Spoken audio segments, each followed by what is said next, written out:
MedBix Webcast is a new kind of healthcare media channel to break the silo mentality and foster interdisciplinary thinking. Our mission is to fill that gap and to create a curiosity through different lenses, tapping the passion that guided the historical figures in medicine and bringing present-day groundbreaking research to the front lines. We interview physicians and leaders in the industry about present-day healthcare challenges on our live podcast.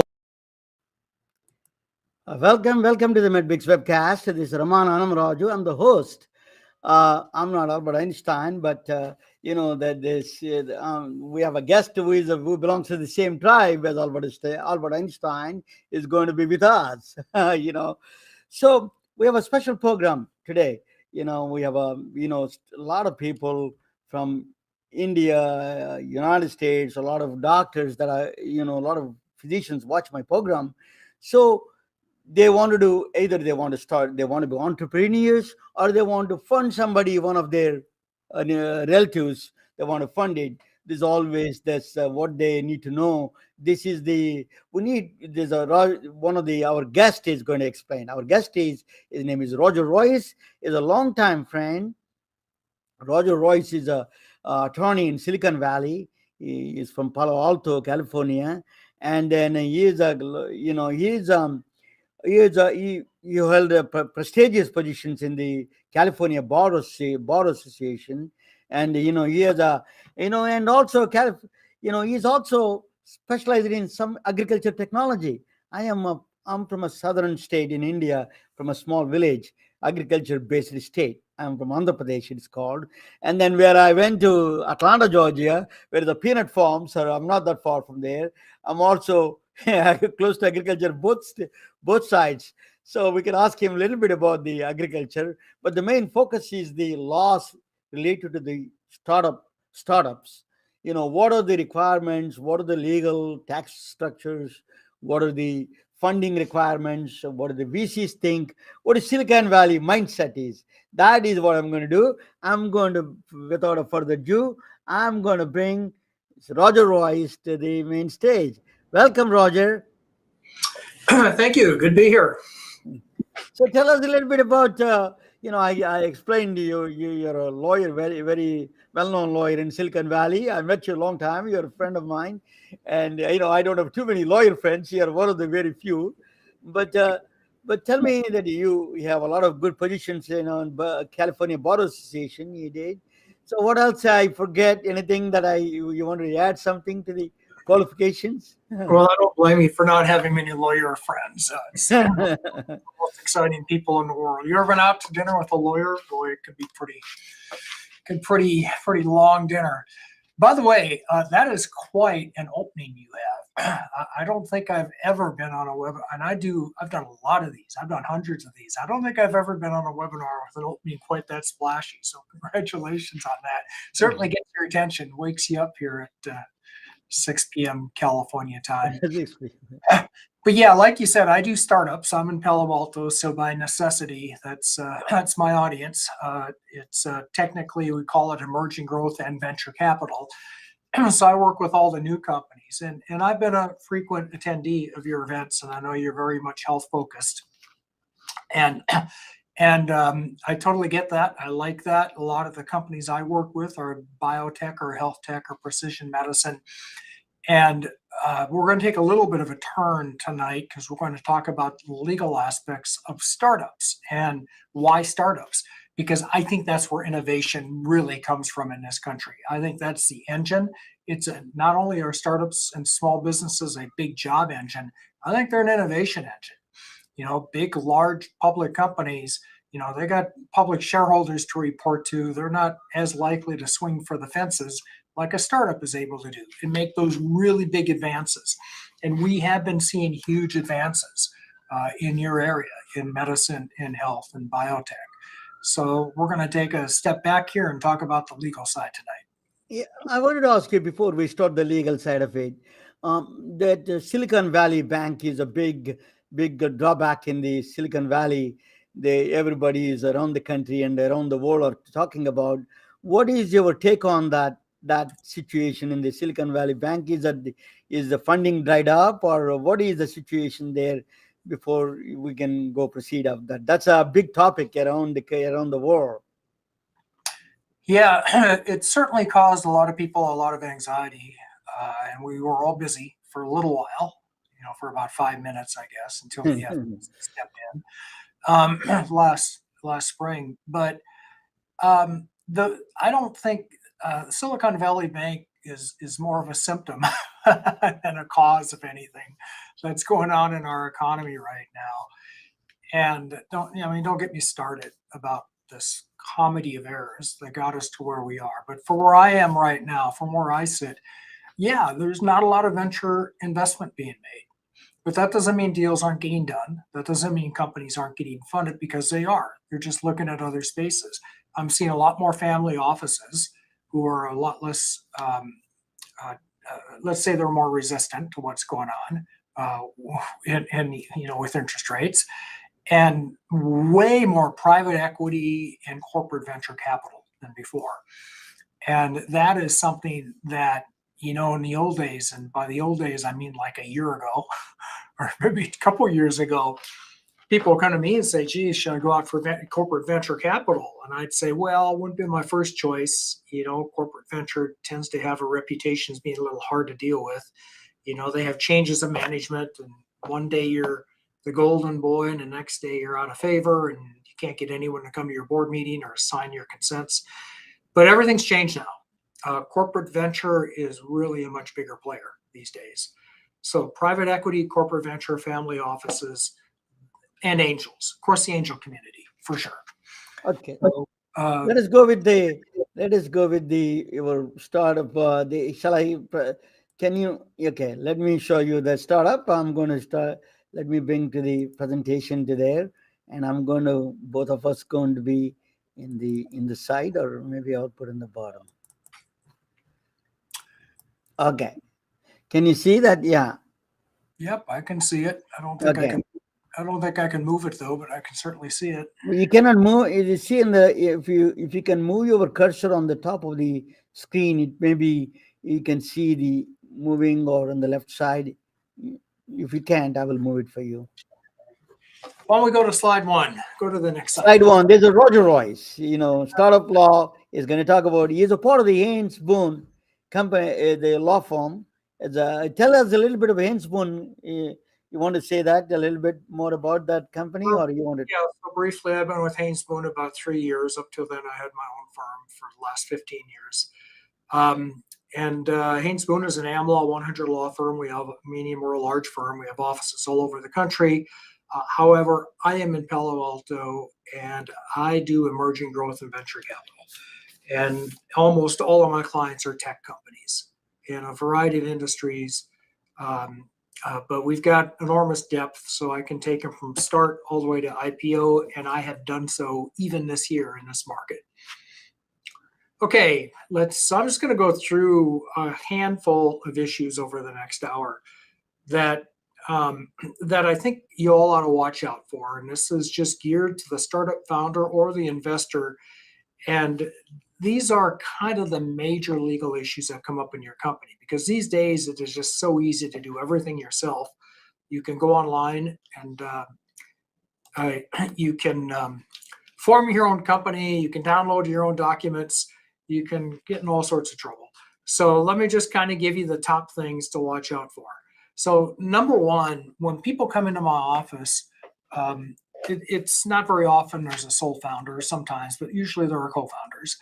And they sit down in my office, and they have an idea, or they have something that they want to put in, they want to wrap inside a corporate vehicle, and then go out and get financing, and and then we all get rich. But the very first question I'm going to ask people is, are you sure that you own this idea and you own this intellectual property that you're about to monetize? Because almost always they have a day job, and they develop this on nights and weekends. And that's fine. That's okay. However, what we want to avoid is them commercializing a product or an idea that belongs to their current or past employer. And here in California, we've got a really good rule for this. In fact, it's statutory. You can't even contract out of it, like a lot of things in California. And that is our Section 2870 of the Labor Code. And it's pretty simple, right? The idea for it to belong to you and for that IP to belong to you has to be developed on the employee's time, not the employer's time. The employee cannot have used the employer facilities, so you weren't doing it at work, typing on their computer, using their lab equipment, etc. Thirdly, not related to the employer's business. And then fourthly, it doesn't result from work performed for the employer, right? So if you were hired to build a widget and you came up with a gadget, the gadget belongs to your employer. Now, it's that third prong that usually gives us the most trouble, because the other three are pretty easy to know. Those are bright line tests. But this not related to employer's business, well, that's the kind of law, that's the kind of rule that keeps lawyers busy because we have to interpret that. And there's plenty of law on that out there, and you can go read the case law to get an idea what that means. But this is the area where you don't really want to be on that line. You don't want to be close to that line. You want to be bright line, one side or the other. So just be really careful about that, because this is a practical matter. It doesn't take a whole lot for an employer to claim that what you're doing is so closely related to what they hired you to do that it belongs to them. Now, there are some best practices in this area. And, the best practice, of course, is not to take any of your employer's IP, right? You don't take their computer, you don't take their data, you don't work on their machines, you don't do it during work hours, etc. You just have very good log records and very clear proof of what you did on your own time and not on your own machines. Now, what happens though if you're the founder, that you didn't have a prior employer and you're a little worried about your co-founder who did, or maybe you're bringing on a third person. Maybe you're bringing on a CTO after you formed the company. Well, you want to make sure that you're not going to get one of those nasty letters from the employer that says, hey, we want to remind you that guy you just hired used to work for us, and we've got a real strong confidentiality agreement and invention assignment, and we're going to enforce it. So if you're taking anything that we think is ours, you can expect to hear from us. So you don't want to have that problem. So you'll get representations, very specific, direct representations from your people that says that where they say, look, I'm not taking anything from my prior employer. I own everything I'm bringing. Nobody has any claim to this stuff. So dot your I's, cross your T's, be very explicit, and be honest, and you'll be fine. If, however, you do happen to be close to that line, all I want to say is avoid social media. Social media, it's kind of funny. This week I've been watching this. I don't want to say binge watching because I don't do that, but there's a program on television called Web of Lies. It's about people, getting in trouble online and crime being committed online. And it's interesting just how often the police track down the bad guys through social media, because people just can't help bragging about whatever it is they've done, good or bad. So just be warned that whatever you're doing on social media, people are watching. So you wouldn't want to post about your great new startup company while you're employed by some other company. That looks really bad. It's technically possible, but you're just asking for inquiries. So claims by prior employers, let's avoid them. That's kind of like number one. It's the very first thing. Okay, moving along.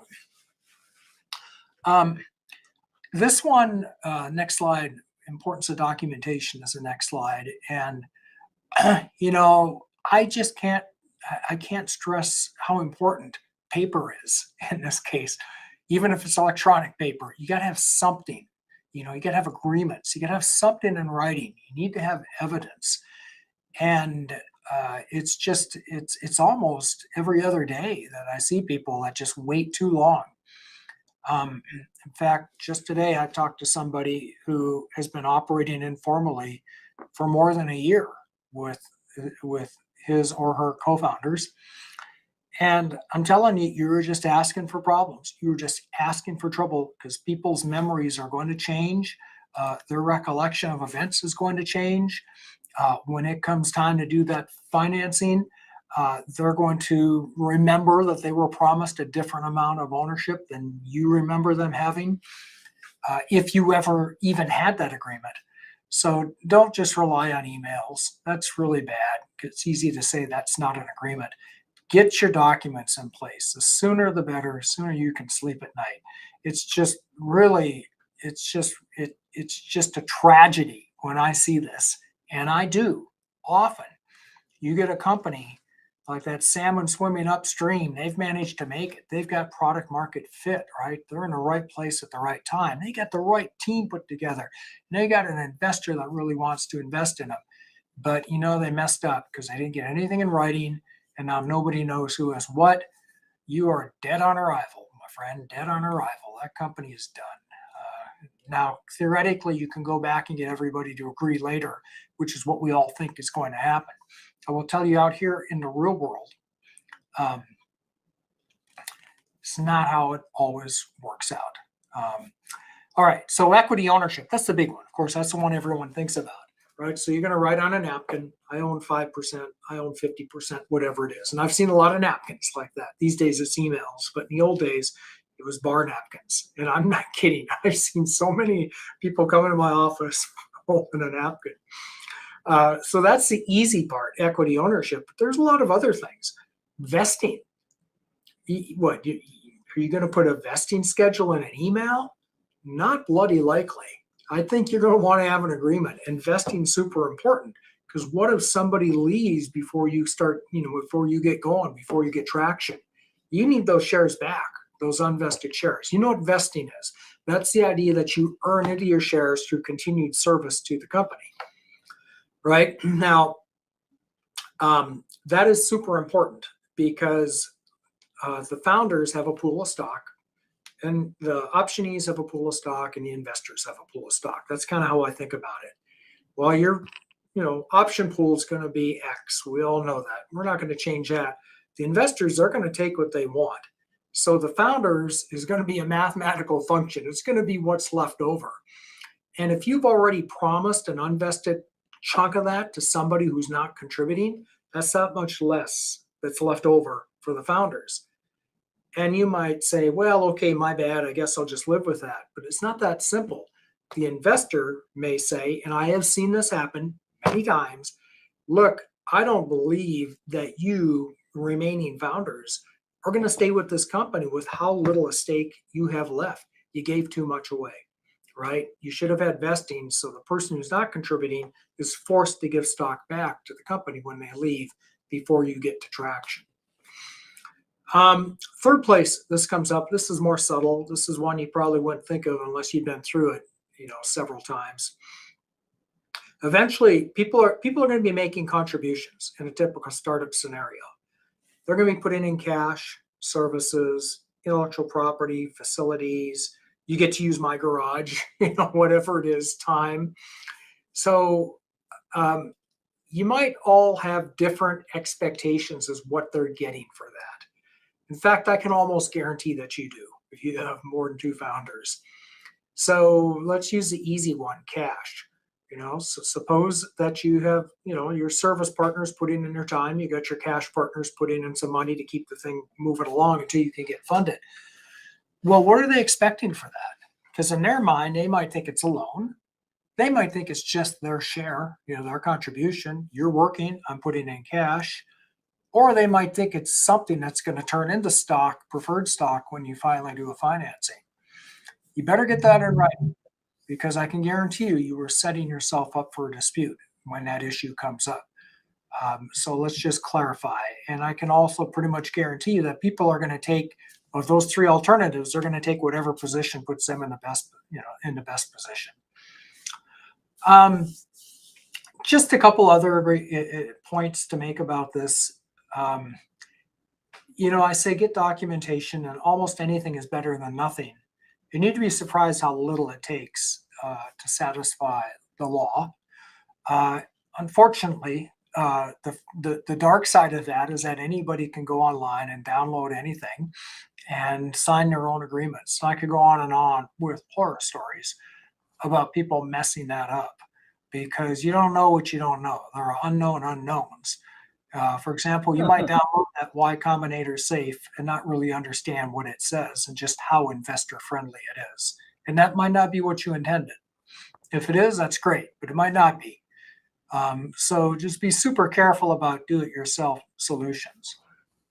Or you might download all those corporate documents and form your own company, not really understanding what that means for for your contribution and what assets you've assigned to the company, what you've held back, or what you haven't, or what you should have, etc. So there really is a lot of judgment in this. And yeah, artificial intelligence is great. It has not replaced judgment, not just yet. Okay, I guess we're moving along. Tax planning. It's actually really good, Ramona, that you're flipping aside because you can keep me going. Because sometimes I get on one of these points and I just talk and talk and talk and talk, and all my time. Because I've seen, I've been doing this for 40 years. I could tell you story after story on each one of these. I'm not going to do that. I'm going to keep moving really quickly. And if people have questions and want to make this interactive, I'll let you, tell Ramona. Tax planning. Nobody does any tax planning in a startup world. Why should you? You're going to be a Delaware C corporation. What's all this other stuff? Why is it important? Well, a couple things about that. So number one, choice of entity. Every lawyer has struggled with this, except in startup land where I am, where everything seems to always be a Delaware C corp. But up until until 2018 anyway, we all struggled a lot more with this issue. What kind of company should you be? And we all have rules of thumb, but there was surprisingly very little thought is often put into this decision. And you can put too little thought in and you can put too much thought in. And you can come up with no solution, just a lot of alternatives with pros and cons. And that's not very helpful to you as an entrepreneur either. And I've written, articles and blog posts, and you can go online, and you can find just tons and tons of commentary on all of these really interesting legal issues. But I don't think that's what you want is a lot of legal theory. You want a solution. So I'm going to give you a really easy rule of thumb. This just kind of came to me one day, probably in the shower or something. It was just an epiphany that here's my rule of thumb. If you are a go big or go home company, then you should be a Delaware C Corp. What do I mean by that? I mean my typical Silicon Valley startup. We're going to form a company. We're not going to make any money for a long time because we're going to get funding and we're going to use that to build our user base. And then we're going to sell the thing and hopefully never have any taxable income between now and sale. And we all have a big capital gain at the end that we may or may not get taxed on. If we don't get that funding, we're not going to have a company. We're going to have a big smoking crater in the ground. All right. So go big or go home. We're either going to, it's either going to be the next big thing. It's going to be a huge success or it's going to be nothing. There's no in between. That's a Delaware C Corp. If you need venture capital to get you where you need to be and the payoff is potentially humongous, that's a Delaware C Corp. Let's just start with one. That's easy. That's most of my clients. On the other hand, if you're a lifestyle business, right? If you operate a yogurt shop down on the corner and you're going to make money from day one and you're going to provide a pretty good living for yourself and you're going to run it for 20 years and then pass it along on to your kids, well, that's not a C Corp. That would not be tax efficient. That's some other kind of entity. That's a pass-through, an S Corp or an LLC. And I won't get into the intricacies of the tax. All I'm saying is that this takes a little thought. You got to figure out which category you're in. And a lot of my clients, they come to me and they say, you know what? I could be both. I could be profitable right away because we have a big service element. On the other hand, I could get funding. In fact, I want to. I want to try both. I want to go down both paths. I don't know how this is going to go. That's when I use a limited liability company because it's super easy to incorporate that later. Now, I say super easy, but just keep in mind there are some traps when you do that. There are some tax traps. So, we just have to be careful about that. And it's really not an option if you've got foreign founders or foreign stakeholders. There's tax reasons it's possible, but not optimal. Let me put it that way. So, but otherwise, if not for those things, I'll do an LLC and we'll convert it later. And when do we convert it? We convert it when we do a financing, or we convert it when we get too many safes and you start to look too much like a corporation. Then you get really careful on the conversion that we don't trip up any tax rules, because it's possible to do that. So it is complicated. Got to warn you, flexibility is complicated. Just keep that in mind. That's a maximum mind. The more complexity you can live with, the more options you have, the more flexibility you have. This is example.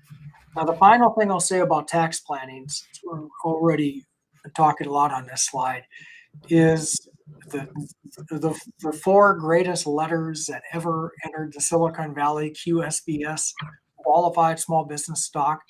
It is the biggest giveaway I've ever seen.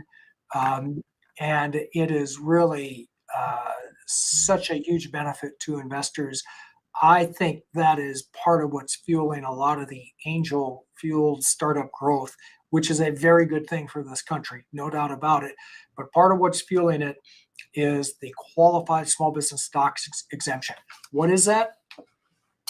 If you, as a founder even, or an investor, or anybody who buys stock in a company or gets stock for services, property, or cash, if that stock is QSBS and you hold it 5 years and then you sell it, you don't pay any federal tax on the gain up to the greater of $10 million or 10 times your basis.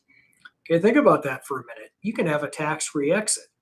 If you're unlucky enough to be in California, you're going to pay state tax, of course. But as a federal matter, no federal tax. That's a huge gimme. And investors know that. And investors love it. And investors want you to make sure that they're going to get that. So just be careful about that, because it's very cookbook. And you have to jump through a bunch of hoops to get there. And I give those opinions regularly. And then there's a bunch of things you can't do that are very counterintuitive to maintain that status. So I just want to point it out. All right, let's move on to the next slide. So see there, tax planning is something that, we shouldn't just take a pass on. We have to put a little thought into it. Employment laws. We need to be careful, especially in startup land, because startup companies don't have a lot of cash. They don't really want to pay workers' compensation premiums. They don't want to pay payroll taxes. They don't want to pay their payroll service provider, to set up, accounts, etc. So they just misclassify everybody and treat everybody as independent contractors.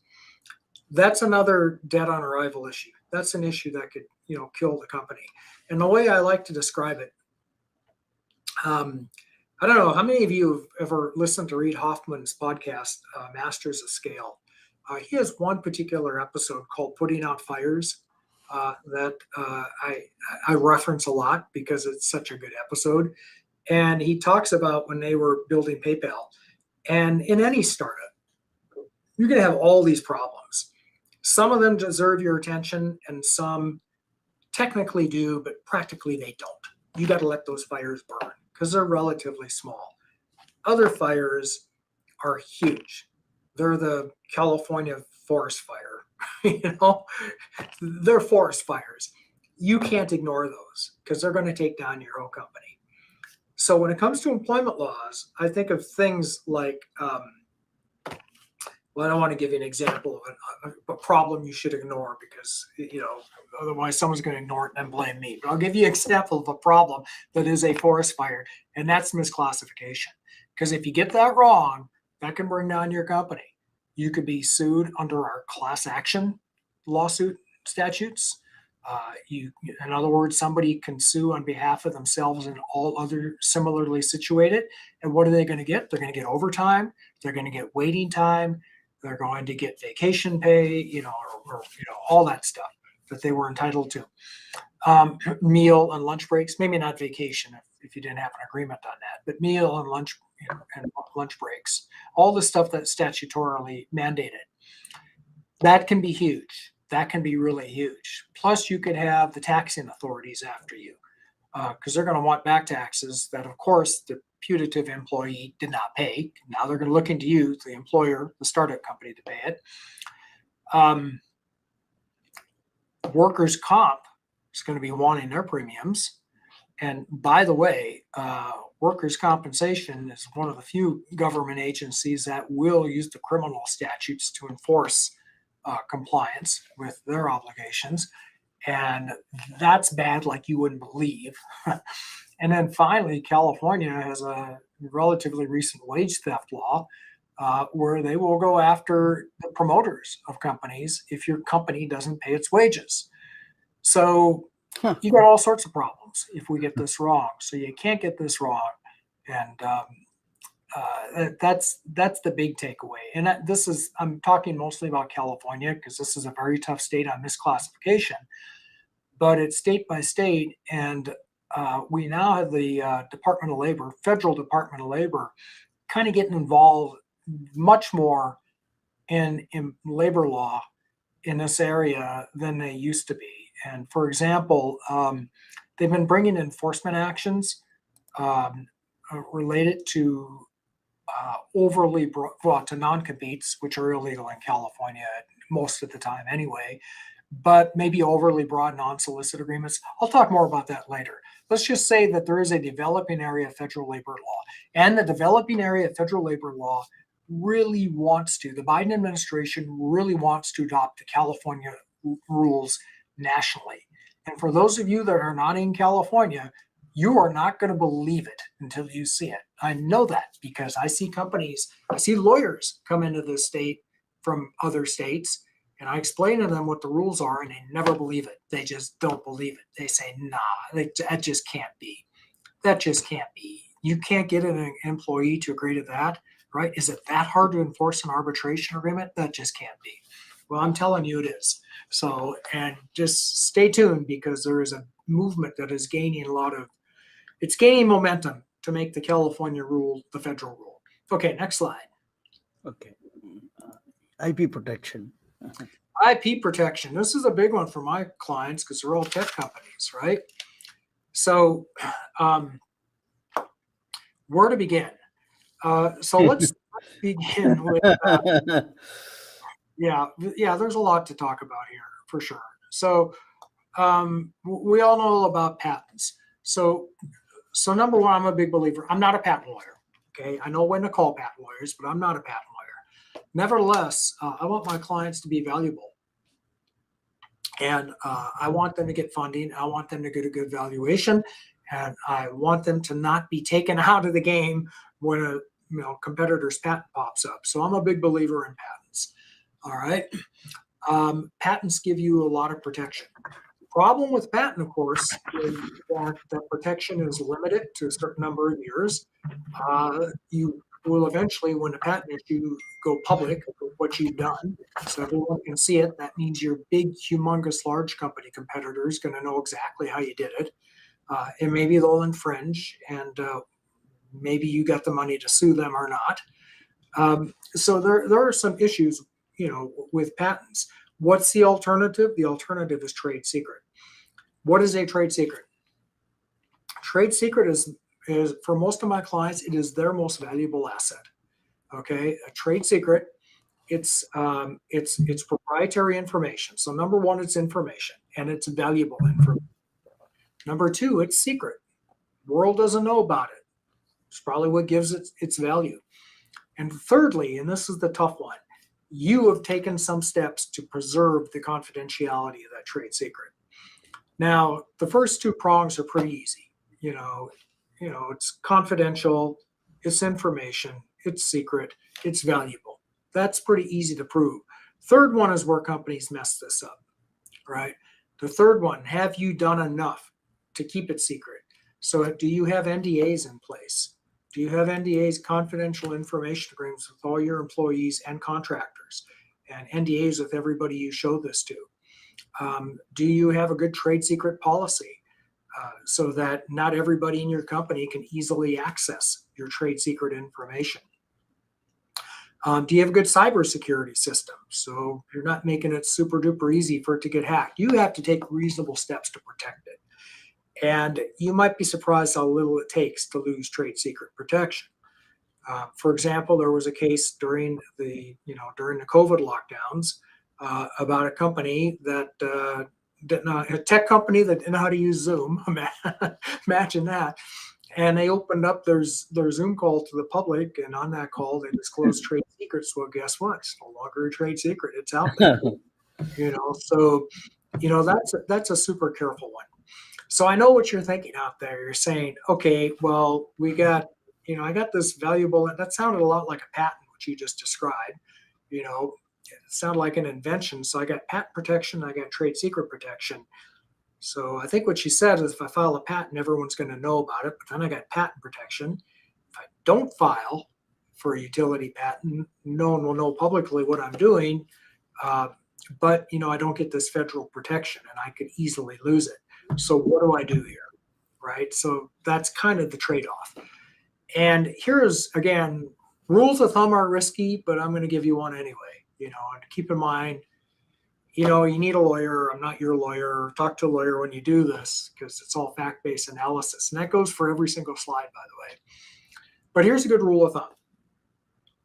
If what you have is easily reverse engineered, oh boy, you better have a patent, right? Because that's the only way you're going to protect it, right? Because if your trade secret gets reverse engineered, it's no longer a trade secret, right? On the other hand, if what you have just cannot be reverse engineered, I might keep that as trade secret.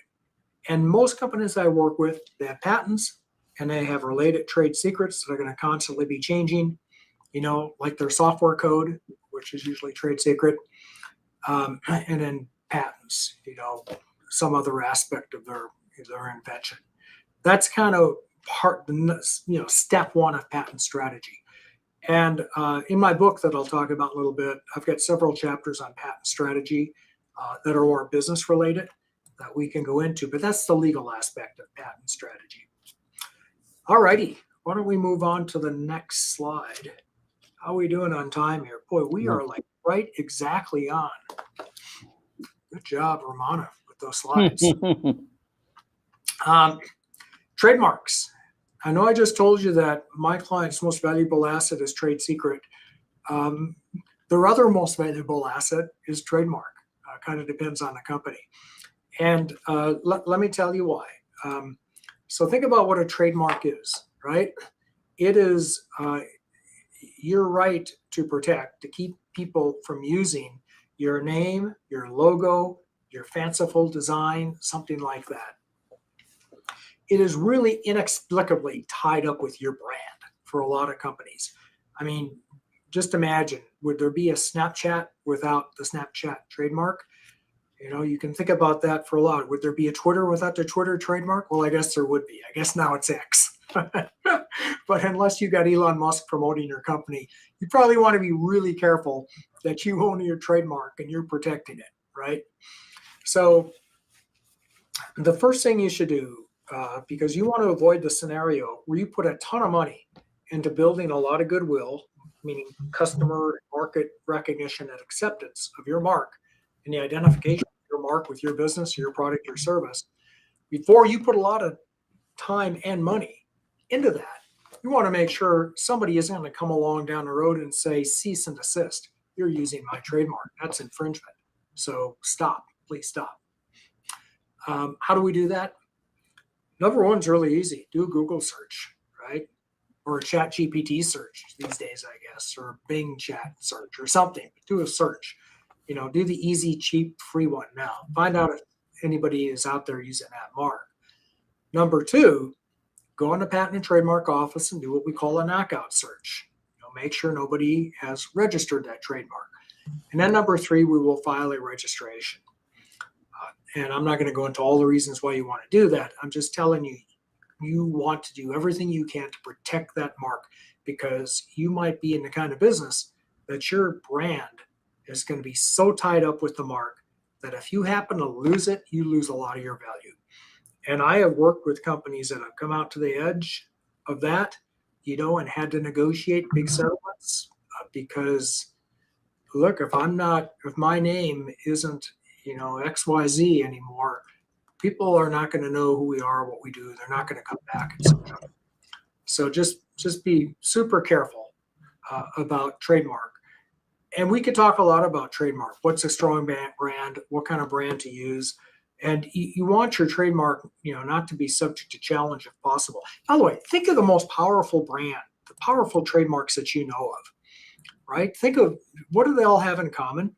Well, when they first became trademarks, they were not descriptive. Now, some of them eventually became descriptive and they lost their protection, right? By descriptive, they don't just describe what you're doing, right?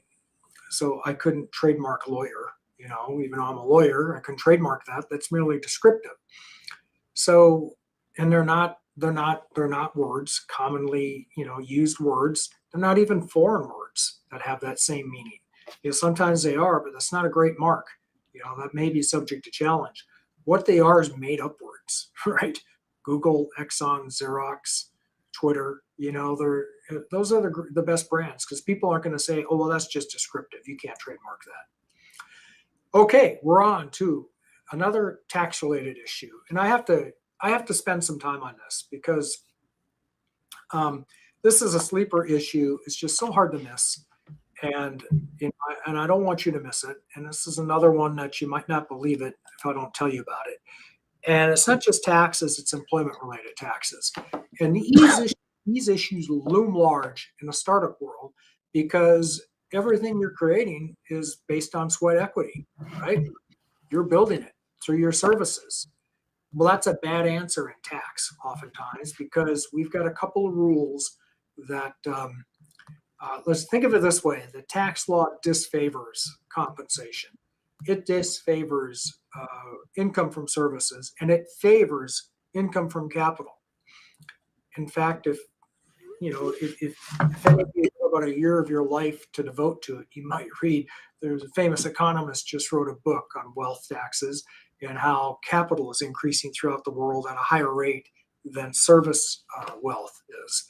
And this is one of the reasons why capital gets taxed at a lower rate than services. And I'm not going to get political. I'm just telling you that the tax law disfavors services income. So we want to avoid that if we can. And a lot of times we can't. We can plan into it. There's a big difference between selling the product of your services, which is an asset that you've created. Big difference between that and being paid service income to develop that asset. And sometimes a lot of our planning is around that on the tax side. But I'm not talking about anything even that esoteric. I'm going to go to the biggest issues in startup that are going to hit you. Number one is our Internal Revenue Code, Section 83. And that's the code section that taxes people on the receipt of property for services. Well, think of a good example of the receipt of property for services. Can you think of one? I can think of one. Stock. People get stock all the time for services. That's the wrong answer. We want to avoid that result as much as we can. And there are plenty of ways to plan around that, right? We can get our stock for compensation and tie it to a vesting restriction. So it's, and there's case law that says that's just fine. We got great case law on that. There are ways we can plan into this to avoid tax, but you can't ignore that issue. And where we can't plan around it, or at least not very easily, is if you got a company that's got some traction behind it, it's issued its stock, it's got a little bit of runway, and then we bring in a new person and we give them stock and they don't pay for it like they should. And they end up getting taxed on the value of the stock. Now, I know that there is that's Hollywood attitude in Silicon Valley, that startup companies are worth nothing, almost ever, until you sell them or until you finance them. And you heard it here first, folks. That is some Silicon Valley lore that I think is going to get exploded under what's going on with the IRS, which has just gotten a whole bunch of funding to go out and do audits. And, eventually they're going to pick up on this issue. And you're going to see that valuation assumption challenged. And I'm always nervous about it. I tell people it's an issue. I say, let's kind of dot the I's and cross the T's and be super careful, because eventually, it's just going to take one humongously successful case or audit, and then the floodgates will open. So how do we get around it? Well, we don't have stock for services. We have stock for cash. We have stock for property. Before we leave the employment-related taxes, I'm going to tell you about the second humongous gotcha in this space. and that is IRC Section 409A. And that code section imposes an immediate tax and substantial penalties, both federal and state, for what they call non-qualified deferred compensation plans. And what that means is that if you do the work today, but you get, the reward for it more than a year from now, well, that is deferred compensation. You have to comply with 409A. There are exceptions that are huge, right? There are huge loopholes. Hate to say loophole, but there are huge ways to get out of the requirements of 409A, to not be subject to 409A. But you need to know about them, and we need to plan them. And then when we can't get out of 409A because the facts don't support it, then we need to comply. And for the most part, 409A is just paper. You just got to have the right paper in place. But you'd be surprised how many companies don't do this. And because the IRS has not audited startups, they get away with it and they think that it's okay, and until that day of reckoning comes. All right, let's move right along. Securities laws. Yeah, securities. This is a big one. Again, it's so easy and today to just go online and download a safe, a convertible note. You can even download preferred stock documents. You can get so much trouble on your own without knowing it.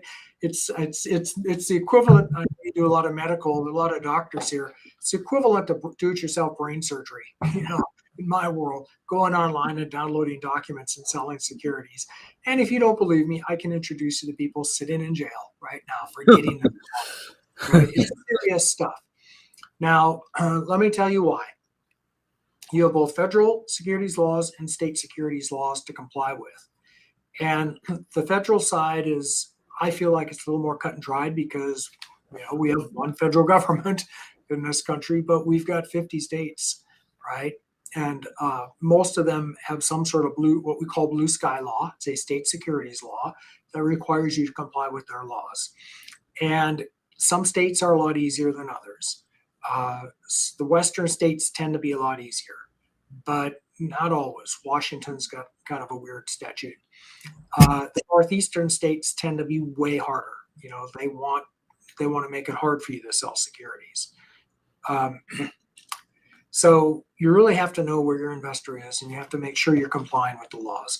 And by the way, this is true even if you're crowdfunding. Even if you're on a crowdfunding platform, you still got to comply with the law. You still got federal and state compliance. And this is your obligation, right? This is the obligation, of the company. By the way, have you been following the cases recently, the cryptocurrency cases, right? We had Sam Friedman. not that one. I'm going to get to that, but why am I spacing it? I just wrote an article on this, a blog post, XRT. Anyway, there was a securities fraud case where the SEC, not securities fraud, sorry, securities compliance case, where the Securities and Exchange Commission brought an enforcement action against a company claiming that their token was a security. And it was sort of a mixed decision because the court ruled, it's a district court, they ruled that, it's not a security when it's traded on an exchange, but it is a security when it's just sold directly to institutional buyers. Okay, and just this week, last week, we got another court that went the other way on this issue that says, well, not so fast. We think it is a security in our court when it's traded on an exchange. This area is just so uncertain, the securities law around tokens. And it has been for a long time. And it's basically chased all of my crypto companies offshore. So I really don't do that work anymore because they're all, doing it in Singapore or Cayman or wherever they've gone. But nevertheless, we have U.S. investors in crypto and in tokens, and we have issuers who are going to be real surprised to learn they're subject to U.S. law. And we also have a Securities and Exchange Commission that, why bother with regulations when we can just go do enforcement actions? And that way we can really stick them, gotcha. We didn't tell you what the rules were, but hey, it turns out you're in violation of them. Well, I'm not going to talk about that. What I want to talk about is if you look closely at that case, they didn't go after only the company that was issuing the tokens. They didn't go after only the company that was actually using the tokens and giving them utility. They went after the founders of the company individually. Okay, so think about that. When you violate securities laws, it's not like any other creditor where you might be able to hide behind that corporation I set up for you or that you did online. Because when it comes to federal agencies like the SEC, you're not dealing with a creditor. You're dealing with an avenging angel, and they come after you personally. You know who else does that? I'm going to talk more about that in the next slides. So Yeah. put a pin in that. Before we leave securities, I want to talk about two Sorry. other things. Oh, sorry. Yeah. Yeah, back to the securities laws. Personal liability. Let's talk. I want to finish on it. There's a couple things I want to say about securities laws, Okay. if you don't mind, because this is really important. The other thing we've been watching in the cases a lot are the fraud cases. FTX, Theranos, Nikola, et cetera, et cetera. And, you know, a lot of us are sitting there watching what these founders did. And I'm not going to defend or bury either condemn anybody. I'm just going to tell you, watching what they did, a lot of us sit back and say, you know, welcome to startup land. That's what founders do. They puff. You know, they totally believe in their company so much that they will fudge a little bit. Well, here we got three of them criminally, that have criminal exposure for doing this. And it was a shock, when this, especially Theranos, because I know a lot of people, some famous people, some famous investors who got burned in that deal who said, look, they were just doing the kind of puffing that founders do. Well, what's the difference? Why did these folks get nailed and other people get away with it? And there's a difference between fraud and puffing. Puffing is, I got the greatest slide deck in the world. Okay. Puffing is, just wait till you see my product. Every tech company in Valley is going to buy my product. They're all going to give us orders. That's puffing, right? I'm just telling you what I think might happen. Fraud is, every big tech company in the Valley has given us orders. Okay, that's a fact. If that's not true, that's fraud. All right, so there's a difference there, and sometimes founders step over that line. Don't do that. Don't do that. Okay. All right, let's move right along to personal. That brings me right into personal liability. So, I started this conversation, and I'm going to bring us right back to the very first comment I made. We want to form an entity. What kind of entity do we form? I didn't ask you the big question. Why do you need an entity at all? Why do we need a corporation? Why do we need an LLC? Well, the number one reason is because startup companies often fail. And when they do, I don't want you to fail with it. I want you to be able to walk away from that idea and go start the next company. And I have plenty of clients who didn't do well their first time out, but did well their second time out. And if you've heard me speak before, you've heard me talk about one of my clients who, I'm not making this up. He had almost 40 apps in the market before he found one that was successful. So he failed 39 times. The 40th one was one of the most downloaded apps in the App Store. Okay. If he had not, done a little bit of careful planning here, he never would have got to that 40th app. He'd be in the poorhouse. So I want you not to have personal liability. I want you to, put the risk where it belongs with the business. So I'm going to give you 6 things that you should think about. We already talked about one of them, security. Don't violate the securities laws. They'll come after you. And I'm going to put a / parenthetical. Let's put the Small Business Administration in there with it, because there's not a security, but they're investing in their business. They're giving you money too. And the SBA has been out looking real hard at PPP loans. And the IRS has been looking at the employee retention tax credits, because people mess those up because those were really hastily put together, not really thought through statutes with regulations that are almost impossible to understand. And people understandably got it wrong, right? And you only had so much time to get your application in and get it. And now the SBA and the IRS is coming along asking for their money back. And they have ways of going after people personally for that. So that tax refund or that PPP loan that you thought was non-recourse to you, well, I hope you did it right. or you might be wrong. So anyway, securities, don't violate the laws. Number 2 big one, taxes. Pay your taxes. You don't want to be sideways of the taxing authorities. And the IRS can be bad.